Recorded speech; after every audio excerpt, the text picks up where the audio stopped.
Wayne, you must be pretty proud of that group for a remarkable series win. Yeah, I am. I was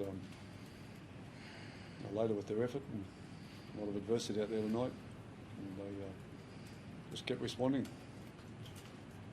Where does that rank in things you've been involved in, Wayne? Oh, it's too early for me to rank anything right now. Need to sleep on it? Probably. Might be a couple of years. You blooded 14 players in this series one. I mean, it is quite remarkable when you think of it in that context, I guess, of what you've achieved. Well, we achieved something similar in 2001. We brought Alf back for that third game, and I think the key to us tonight was getting Munster back on the field for this game. And we didn't have to bring him from England, we just had to make sure his head was okay. Daly, you mentioned it on the field there after the game about the worst team in 40 years, John. How much did that actually motivate the team within the camp? Yeah, look, probably motivated us all a little bit. You know, Wayne gave 14 people an opportunity to play for Queensland. None of them weren't deserving of their opportunity, so you know, it's probably just a nice moment for us to all sort of sit there and think about it. You know, the media can sometimes motivate you as a player, but there was more than that out there tonight. We were playing for each other, but that was just a nice little finish. Wayne, all the debutants in the series were outstanding, but Harry Grant tonight showed he's got something special, hasn't he? Yeah, no, he was very good. But, you know,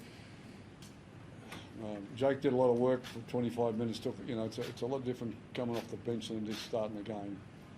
And but Harry was what we need. That's the reason why I did what I did, to try and get that momentum, keep that momentum that Jake would be building on out there and getting us into the groove, and for him to come and, you know, get the advantage of all that. And he did that magnificently. And, you know, I kept both of those guys on for long periods of time. You don't normally play with two hookers, but they were doing the job for me, and I just left them there. Sorry, getting strapped. Was there anything wrong with this? Pardon? We saw Harry Grant getting strapped. Yeah, he's got a bit of a shoulder knock, but he's okay. No, Daly, one of the most satisfying, I mean, this 3-week period leading this team must surely be one of the most satisfying periods of your career. Now you've got this result tonight. Yeah, Wayne would be able to sort of talk about the sacrifice that everyone made at club level this year. And there was another big sacrifice for both sides this year, time away from family and close ones. So we sort of spoke about that. If we're going to be away from our loved ones, we want to make it worthwhile. And it certainly got us over the line tonight. I thought we all played for each other and made it a special night. Daly, just knowing you were in charge of so many fresh faces there to achieve something that not many people thought you could do, you sort of allowed that to sink in what you've been able to achieve. Oh, yeah, look, I'm the lucky one who gets to call myself the captain, but there's a lot that goes into a camp. We had a lot of great coaching staff. Wayne led that. Mal, Neil, there's a lot there. A lot of players that put their hand up as well, so it's a massive effort from everyone involved in the squad. Daly, it's your first time being coached by Wayne, I think. Can you tell me what he brought to the camp this year? I'm going to tell him. Apart from humour? Yeah, no, it's a pass mark, eh, Wayne? Yeah, just a pass. Wayne, what does it mean to you to captain a Queensland winning Origin series team? I mean, you've had a bit of heartbreak in this arena over a few years, but to come out now with this team and lift that shield, what does that mean to you? Yeah, it's a very special moment. Whether I was captain or not, I just want to keep playing for Queensland. I love the opportunity. Been away from the side for a little bit there, but every time I get a chance, I want to make sure I make the most of it. And every time you come into camp, it's just a special place to be. It's really nice. Wayne, you've coached some great 5'8s in your time. Where does Cam Munster rank among 5'8s you've coached? Oh, he's different to a lot of guys I've coached at 5'8". He's just a footballer. He knows the game. He's got a great instinct for it, and he makes things happen when nothing's going to happen because he's not thinking too much about it. He's just, you know, got a lot of Alan Langer type characteristics about him. Just can make it happen. But you know, he doesn't need a plan to play to. He just backs his instinct. Wayne, would you like to coach this team next year? Oh, look, that's not going to be a path I'm going to go down right now. I'm not in a good place emotionally. So you can barely make the wrong decisions when you're there. It's a pretty emotional night for all of us. But after that game, Wayne, have you ever been attacked like that by a bunch of players? Because it was pretty full on. They almost brought you down. Yeah, no. Oh, look, it's great rapport amongst us all. We had 27 guys and they all feel part of it. And 3 of them didn't get to play at all in the game. We played 24 of them. But everybody feels that they were part of it, and that's the way I want it. And, yeah, they've been a great group to work with and really special. You made the call during the week that was like 50,000 here tonight. Obviously, we found out there was going to be 50. It made a difference, do you think? Well, I think for me personally, one of the things tonight was about, it was 40 years tonight that we started Origin. And I think the things that Arthur and all those wonderful players in that night came out and we displayed here tonight. And the great Queensland spirit, the never give up attitude, doing it for your mate. It was all on display here tonight.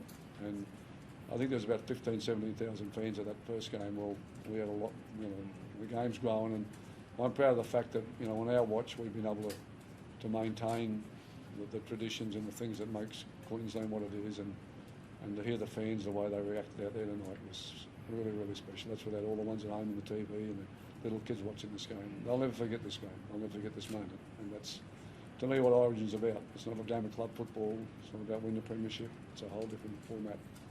And you've got to get it, and you've got to take the moment with it. And you leave I'm not big into legacies, but you leave a standard for the ones coming after you. And we've lived that standard tonight. We've lived that right to the T. We played with 12 men in the end. We played with guys hurt out there. We played with guys with concussion, off the game, couldn't come back. But you saw us put our body on the line time and time again.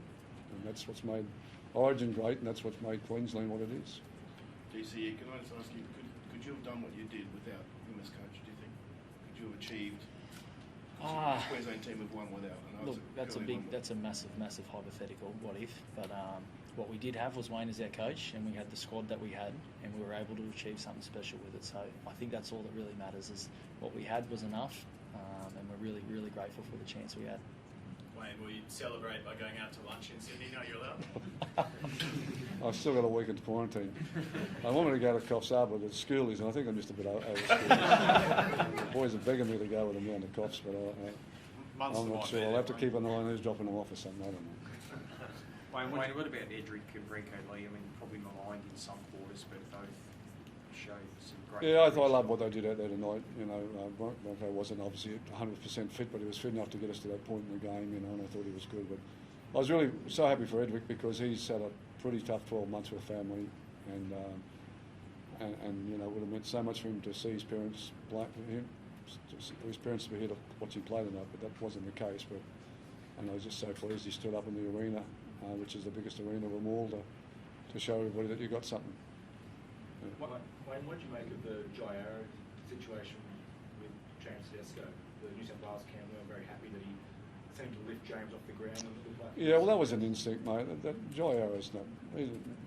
That happened so quick, and he didn't realise that Papali had hit him with his knee into his head, or had gone into his head. Whatever happened there, that was just because as soon as he realised what he'd done, he stayed there. He never moved. He didn't run away and give a high five or something. And it happened so quickly out there, and he just didn't know what had happened. And he thought he was just trying to dog it there, as we know it, and that was never the case. And as I said, I thought he reacted really good. But if you look at his head, he never even seen what happened. He was in there trying to make the tackle. He never saw it. The knee go into it. The exact words, Wayne from Brad Fittler, there was a lack of respect. What's that? He said Brad Fittler said it was a lack of respect for his opponent. Oh, Brad's kidding himself. Okay, there was no lack of respect there. Just watch it again.